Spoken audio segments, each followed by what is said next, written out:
Welcome to the program. There is the People's Bench. We are coming to you from Muthu Silver Springs Hotel here in Nairobi. A very nice place where you can just come and relax and enjoy the wonderful services. And for much more, you can scan the QR code on your screen. You will be able to find much more about Muthu Silver Springs Hotel here in Nairobi and other places. Tonight, I am privileged to have one of the MCAs who have been rated to be one of the best in Kenya. He comes from Homa Bay East Ward. His name is Honorable Eric Omolo. He's done a lot, and we are here with him to look at the role of the MCAs. I'm your host, Fred Ogweno, and we're going to look at all these things that are affecting our county assemblies. How are you, Mheshimiwa? I'm good. How are Welcome you? To the bench. Thank you so much. I'm good. Yes. And you look good. Thank you. Yes. It's good. You know, you are known for benchmarking. Yes. You are here to benchmark? Definitely, I learn a lot as I move. Oh, thank you. Yes. Thank you. Maybe you can tell us something in case there's something that I've not said about yourself. You know, it's very difficult to introduce someone. Yes, thank you so much, and thank you for the opportunity. Thank you. To come and have a discussion with you to share a few things that are very useful to our people. Yes. First, my name is Honorable Omolo Eric. I represent Homa Bay East Ward, as you have said, and I'm popularly known JP. And we shall know much about that name as we move forward. But I want to appreciate you for giving me this opportunity to also share my views as a leader who was chosen by the Homa Bay East. Thank you very much. I appreciate and thank you for making it to the People's Bench. There is the bench by the people, for the people. And we say it the way it is, straight to important matters. We want to look at the role of the MCAs. You know, could you kindly tell us what are specifically your role as a member of a county assembly? Well, we have different roles of members of county assemblies, and sometimes I love giving them or putting them into two categories. First, we have the legal mandate. I may call it the official mandate or the constitutional mandate. And this is where we have representation, legislation, and oversight. So majorly, it's a bit broad if we have to delve so much into oversight, legislation, and representation. But then again, we have other roles that are not constitutional that we have been given by the people. You find I can call it the community responsibility or practical responsibility by the community. So these are also mandates that come with the role of being a leader, especially at the level of an MCA. So you find that the main role of an MCA or the main roles of an MCA are basically three according to the Constitution of Kenya 2010, that is Article 185 of the Constitution of Kenya 2010. So it gives us what an MCA needs to do. For example, under oversight, the main function of an MCA under oversight is to ensure that we put the government on check. For example, the executive. At the apex, the executive is led by the governor, and we have to oversight and see the implementation of projects. Sometimes people feel that oversight only touches on implementation of projects only, but it also goes back to policy, where you have to track the implementation of policies. So it doesn't stop at oversight on projects. So for example, in Homa Bay County, we have done a lot on legislation, especially if we can compare the achievements of the Third Assembly of Homa Bay County, where in the previous assembly, that is from the inception of the devolution, we had 0 policies being passed in the assembly, 0 policies. But the current assembly, we have over 26 policies that have been passed by the assembly. So we find the main role of an MCA is to legislate. We make laws that will guide the budget making process. And we also make laws that will help development priorities that our people need. So that is under legislation, where we make laws that lean to the Constitution of Kenya 2010 and also leans on the very basic or principal priorities of our people.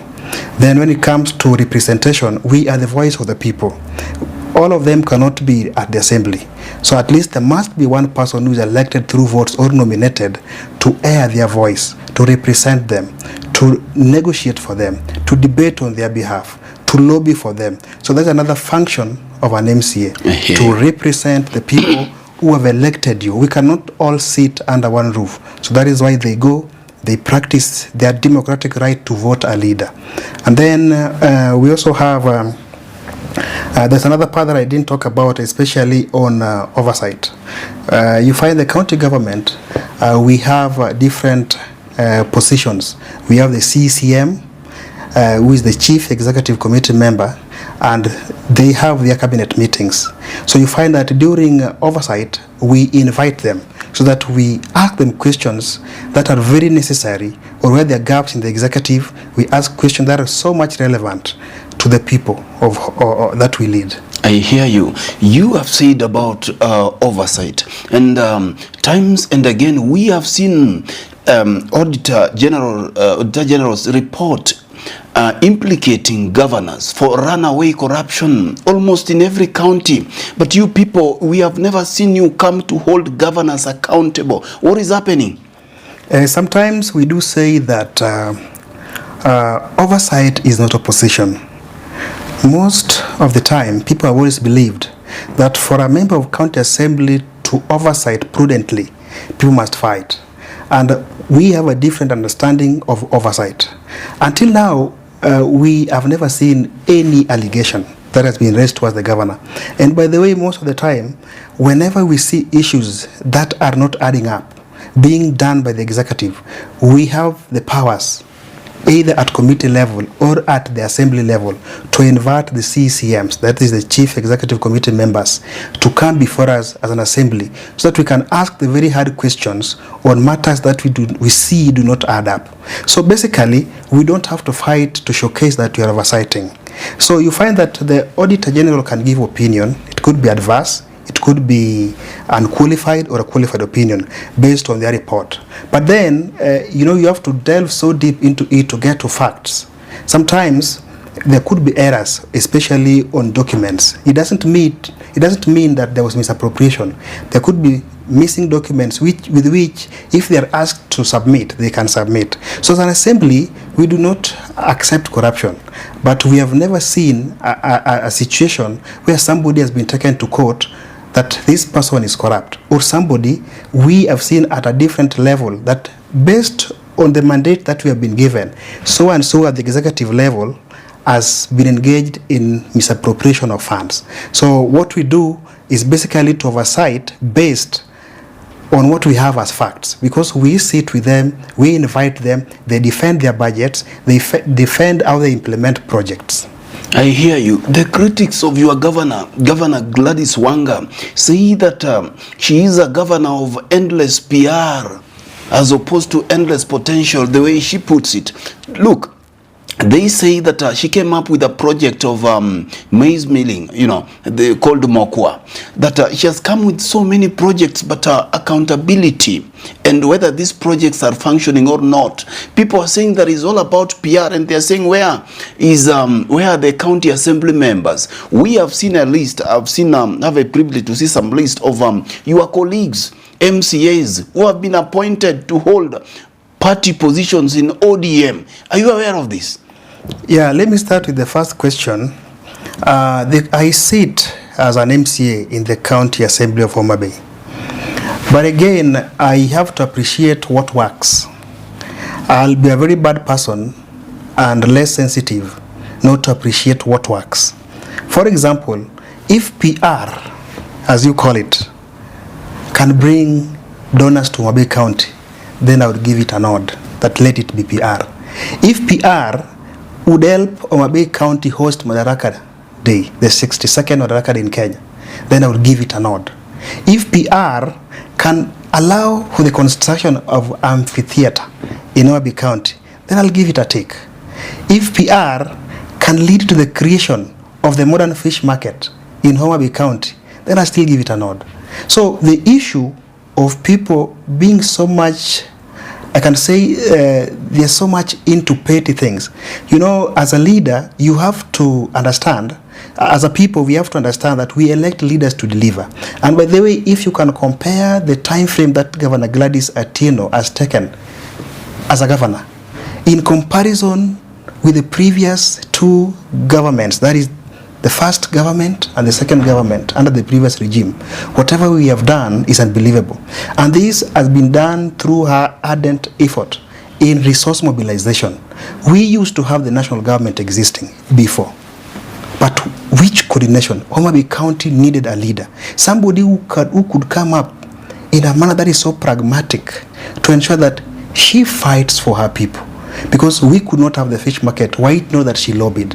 So leadership is basically about lobbying, because whatever we get from the county government, from the exchequer, from the national government, whatever we get at the county level is so minuscule to carry out flagship projects. In fact, the funds we receive from the national government cannot do the Homa Bay Stadium, which was done recently. The adjustments were done at 500 million. The budget we have cannot fund that.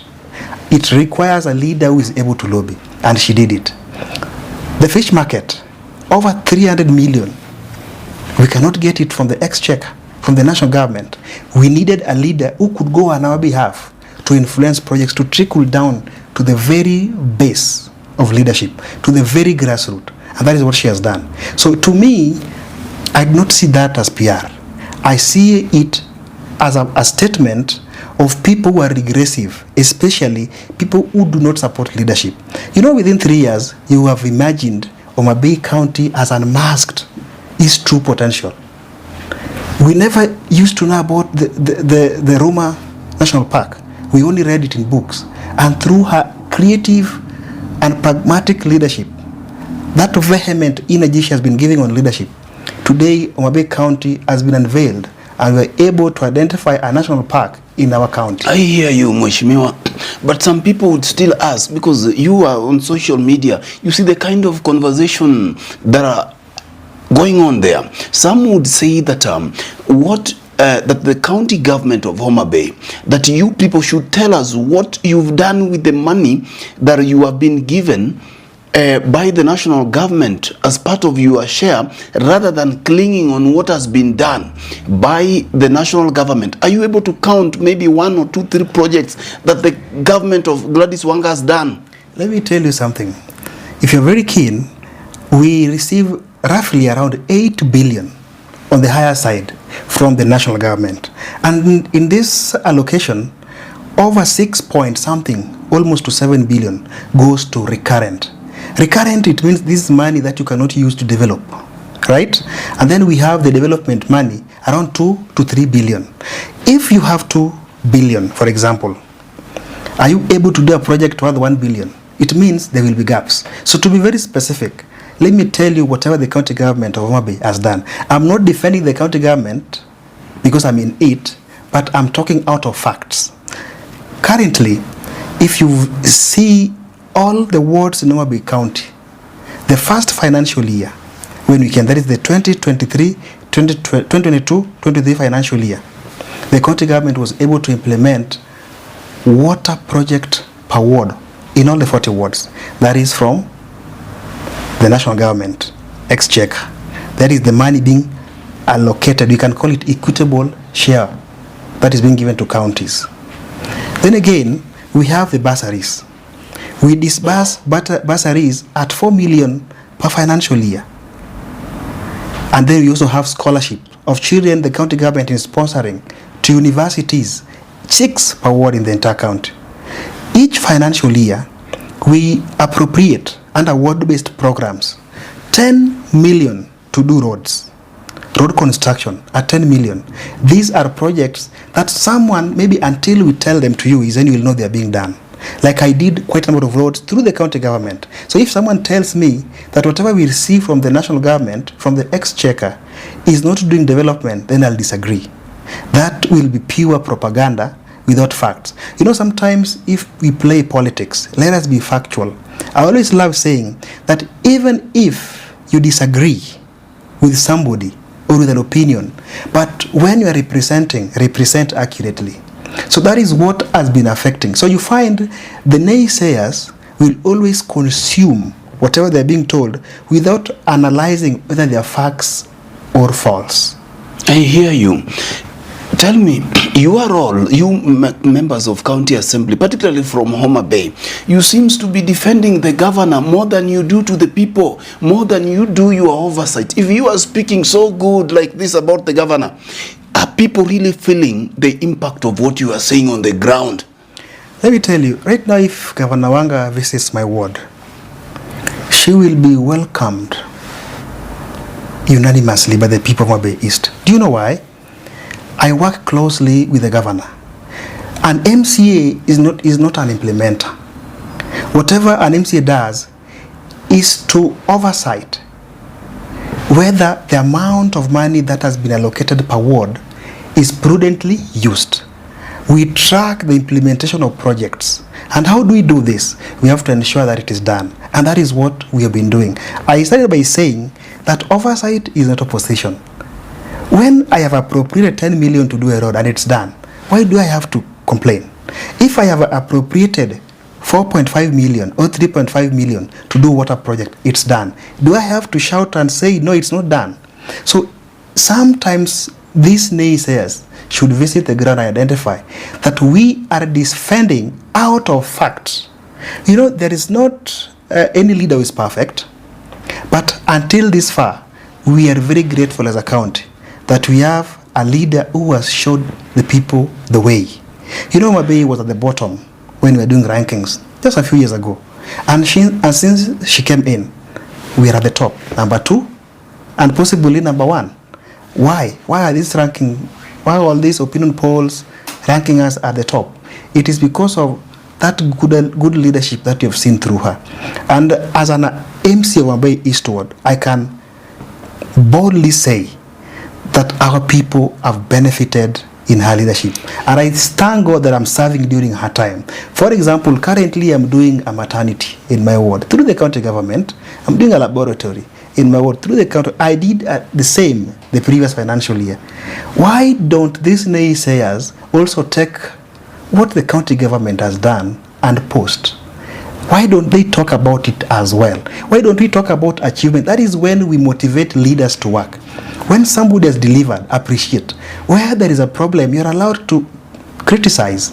But then let us have constructive criticism that will develop and build our leaders. I hear you. Apart from the classrooms that you are building, the laboratory, what else have you done as an individual to the people of Homa Bay East? You know, because you have also been ranked as among the top performers, you know, not only in Homa Bay, but in Kenya. What have you done that makes these people love you like this? Let me tell you, I started helping communities way back before I became an MCA. And this is how I do it. We don't have to wait for governments to help us. We don't have to wait to approach a member of parliament to help us solve a solution. As a citizen, someone who loves his people, you have to take the proactive initiative to start. It doesn't matter the method. So this is basically what I did. I identified a problem in my ward. There was a serious water shortage. And then there were only 3 water projects that were installed. So I said, there is a big gap. My ward is so big. So I started by doing proposals. And I did the first project at a center. And then, you know, we have also to train our people on how to appreciate good works in our society. So at that time, I received a lot of criticism that this young boy, who is coming from a very humble family, why has he not taken this water to his home instead? But then I said, my duty is to serve communities. I should make this world a better place than I found it. So I started by doing the first water project. I did it through proposal. Even before you were elected? Even before I was elected, I had done 14 water projects before I was elected. And you know, I was not having the intention to vie. But I wanted to offer leadership because I've always feared venturing into politics, because I always understand the distinction of what it means to be a leader and what it means to be a politician.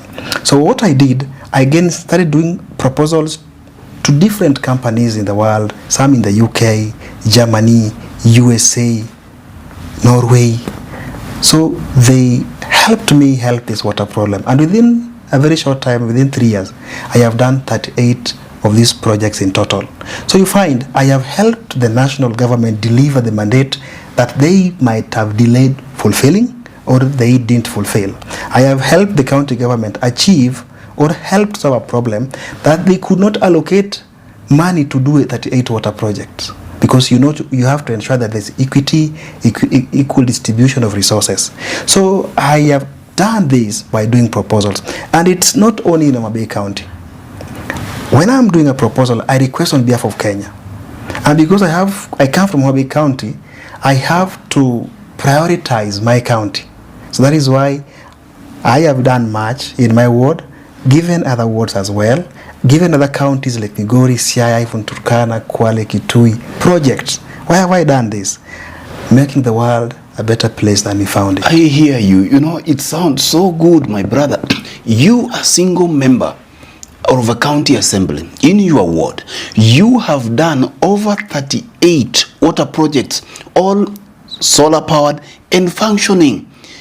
What even members of parliament, some of them have not done. Some have been in parliament for almost 30 years, 40 years, over 20 years, but they've never done anything like that. My brother. People are given different calls. Some are called in empowering children to education. Education is the greatest equalizer. Someone might be blessed towards that. And then to me, having grown in a community that starved, that was thirsty, I saw the need to start by the minuscule that I could do, the minuscule project that I could do. And it was impactful. But let me tell you about the issue of water can never be solved by the national government, especially the member of parliament. We have the Constitution of Kenya, which separated functions. Water is devolved. It's not under national government, though someone still has the right to go out of the way to influence. We get into leadership positions not to rely entirely on what we get from the government. That is not offering leadership. We have to try by all means to ensure that we influence. That is why you are elected as a leader. What can you do outside your mandate? Like I said, we have the legal mandate and the practical mandate given by the community. Community members requires an MCA to attend funerals. That is not the mandate is elected to do. But sometimes out of pressure, that you feel these people only value you going to their funerals, you attend funerals. There is an emergency, someone is sick at night. Hey, Mheshimiwa, would you please take my child to the hospital? Somebody's child has lost a shoe in school. Honorable member, kindly send me 2,000. My child lost a pair of his shoes in school. So you find that sometimes it builds up pressure in the funerals. And the funerals. You have to attend. People die daily. You find in a week you have 10 have died, 10 are being buried. They want you to contribute. But where do you contribute? Where do you get this money from? They don't care. Once you have been elected, they believe you have money. But I want to also advise, maybe to the national government, the implementers of the Constitution of Kenya 2010. There is a gap in civic education. Our people should be taught on the mandates of leaders. You find our people do not understand that the construction of grade 1 going onward is under national government. Some will ask an MCA to go and do that. So they start hating a low-level leader for not having implemented what ought to have been done by another leader. So we need to understand there are also overlapping roles. The Senate, the MP, and currently you had the Right Honorable Raila Amolo Odinga saying that CDF should go to counties because an MP is not at the periphery of devolution. So that is why he wants money trickled down to counties, with which I see that is a good thing, because we are at the base, we are at the lower level, reaching each household so that we ensure their needs are done. But some say that if governors cannot account for what they have already been given, how much more? I mean, how will they be able to account if they are given more resources? You know, it's not the role of an individual to put a governor into task. It is by goodwill, or it is a good thing that in Kenya we have the EACC. You know, sometimes we have to give these bodies the mandate to do their work. If you find a given governor is involved in corruption, misappropriation of funds, you don't have to cry in media. You don't have to cry in the funerals. Take a legal action. Give it a legal approach. Take the governor to court, right? If you have facts, because you cannot say somebody is corrupt and yet he is not in court, then it means there is a gap somewhere.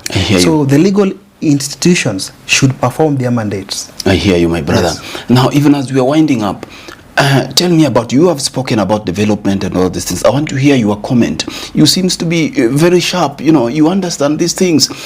Tell me about legislations. Have you sponsored any bill in the county assembly ever since you came to office as an individual? Fred Ogweno, when I was doing proposals, I met obstacles, especially on requests that were to come to Mabay County. And one of the few challenges I met, especially when trying to find a solution to solve the water problem, I found that we needed to have a structure, that is a legal structure. And the first that I received from different partners is that the county government of Mabay had not passed the climate change bill. You know, the climate change factor is a global thing. So within 2 months, as a member of county assembly, I came up with the climate change bill 2022, and it was passed and assented to by the governor. So these I did as an MCA, as a legislature. So I played a legal role in coming up with a bill, and we have done quite a number. Recently, we did amendments. We repealed the climate change 2022 so that it leans with the Paris Agreement, which allows for carbon trading. You find we did it before the Paris Agreement 2023. So we had to repeal the entire bill so that it aligns with the Paris Agreement 2023 so that the carbon trading can be factored in our bill. So it's yet to be ascended to by the governor. Listening to you speaking makes other Kenyans who were able to watch the debate during the impeachment motion of Kericho governor look like Kericho County is still living in 1938. Can you tell me about the quality of MCAs that we are having? You were able to see member of county assembly is not able to speak, express himself before the Senate. You know, Ogweno, whatever happened in real life basis, that was a bit unfortunate, because we cannot have quality oversight if we cannot articulate issues. But it doesn't mean that they failed entirely. It could be a section. But then, as a member of county assembly who is at the center of devolution, then it means we must be articulate. The Constitution does not provide framework or qualifications that you should have to be an MCA. All you need maybe is a birth certificate, and then you are able maybe to present your papers. These papers are on ID, but an MCA, there's no requirement, there's no level of education that is required to become an MCA. As long as you are bringing. I cannot blame anybody who is unable to articulate issues because there is no legal framework to say that this person should not be an MCA because he doesn't merit it based on academic qualification. But how important is it? Because, you are interrogating the budget, processes and all these things. You are involved. It's not like those days when we were having the old councillors. Nowadays you interact with the law. You make law. When a member of county assembly is not able to express himself, probably in some counties not able to read, how does this affect the quality of legislation and oversight that we are having at our county assemblies? Let me tell you, education is very essential when it comes to being a leader, especially on matters devolution. Devolution is what thrives and fosters development in counties. And if you are not able to articulate issues that are presented before, let me tell you something. Since I became an MC, I realized that there's a lot that needs to be done, especially on matters legislation. You find that for you to come up with a law, you must be able to defend your idea, and you cannot defend it in your local mother tongue. You cannot defend it using any other means apart from the two official languages. And by the way, what I feel should be done, our people maybe need to be trained. But you know, being not articulate cannot say you are not a good leader. Leadership is different from being able to speak well, being able to speak good English. We have people who haven't gone to school but have offered good leadership. But basically, one needs to know at least some basics of communication so that you are able to oversight. How will you defend the county budget? How will you, Auditor General has given a report, and then you are told, explain the difference as an MCA of a qualified opinion, unqualified opinion, adverse opinion. You know, these are things that you must know out of books. So you will be stranded, and in that process, you shall have failed devolution. So basically, I would urge maybe members of county assembly from Kericho that they did well according to their own structure. We don't understand much that is happening at that county assembly. We cannot judge from a few fellows who are on TV. But to be very honest, that was a little bit not good for the name MCA. You know, we have been asking the national government to increase, to give us some money to do development, like the ward-based, like we can call it Ward Development Fund. But if you have this fund and you are not able to use it because there is not some element of education, then it becomes very difficult to help your people. So what I would urge our people is, let us just try to offer services to our people. Let's offer leadership, and then the clerks of assemblies can also help us come up with reports. They do a lot of capacity building, training. Help you read, so that, read for you. You know, someone cannot help you read anyway. But all the same, that was really, really heartbreaking. And pathetic. Yeah, I know. It really went in public, and I felt so bad that it reduced the position of an MCA to nothing. That is what I felt. You know, when you see somebody is being asked questions and you cannot defend yourself, you cannot defend your county, you cannot even defend a governor because there is a gap in language. It's not good. How is it in Homa Bay? Homa Bay, we are doing good.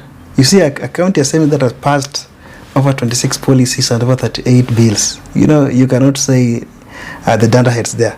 Homa Bay County Assembly is full of bright people, and if you can go there and you listen to the quality of debate in County Assembly of Homa Bay, you will be impressed and you'll be like, this is why Governor Wanga is thriving in her leadership. By the way, Homa Bay is topping. We are at the limelight. You see, one of the counties to have ever invited an ambassador, we call her White Whitman.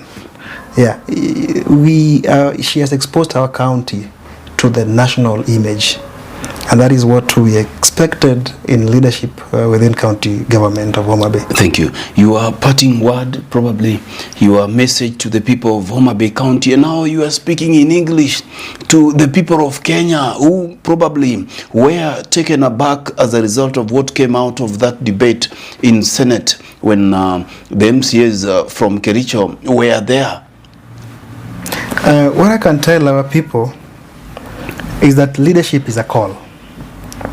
And everyone given opportunity to offer leadership should be given time. And when we do put our leaders into task, we should never be abusive. Putting your leader to task does not mean you have to fight him. You can articulate your issues in a manner that gives respect. Because one thing that we must agree with, for you to shine, you must let others shine. Every person has his time to offer leadership. We all have opportunities. Like if you buy a banana, if you go and cut a banana fruit and you put it in your house, they won't ripe there at the same time. So each person has his time. So when someone is at a given position of leadership, let us support these very fellows so they can offer their mandates. So once someone has failed, you have your democratic right to vote him or to vote them out. So you don't need to use a lot of abuse in the social media like it's common among our youths. Leadership requires respect, and whatever you do today might affect you tomorrow. So I'm only encouraging, especially my fellow youths, that let us be very proactive on matters of leadership in a manner that is full of sincerity, full of integrity, full of carefulness, if I may use that word. You are a politician. I don't want to be unfair to you. Is Homa Bay 2-term or 1-term? Definitely Homa Bay is 2-term. And if there could be an opportunity, if the law could allow for a 3rd term, Homa Bay would still thrive under the current leadership to 3rd term, based on achievements, based on how communities have been empowered, based on what is being seen by everyone. You know, people are happy with William. William Ruto, for the first time, by the way, let me tell you, I have never seen a president help the county government achieve its mandates like what has happened during William Ruto's time. I come from Homa Bay County, where I see the renovation of Kabunde Airstrip to a tune of over 500 million. I come from a county where through the coordination of the governor and the executive leader, that is His Excellency William Samoei Ruto, I have seen the construction of the fish market. I have seen Homa Bay Stadium built to a standard that is conducive enough for our young talents. I have seen the construction of amphitheater, Arboretum, the roads being done, the ring roads within the Homa Bay town, the street lighting, the allocation to referral hospital, the construction of the new block. These are things we never imagined. So it's the first time I'm seeing a president doing development that I'm able to touch and see in the county government of Homa Bay. And based on that principle, why would I not say 2 terms? I hear you. And with that, we've come to the end of our conversation tonight. It has been the People's Bench coming to you from Muthu Silver Springs Hotel here in Nairobi. It was a privilege having one of the best rated members of County Assembly from Homa Bay County, the county of endless potential. His name is Mheshimiwa Eric Omolo from Homa Bay East Ward. Yes. Congratulations. Thank you so much. You are doing well. You are so articulate. Thank you.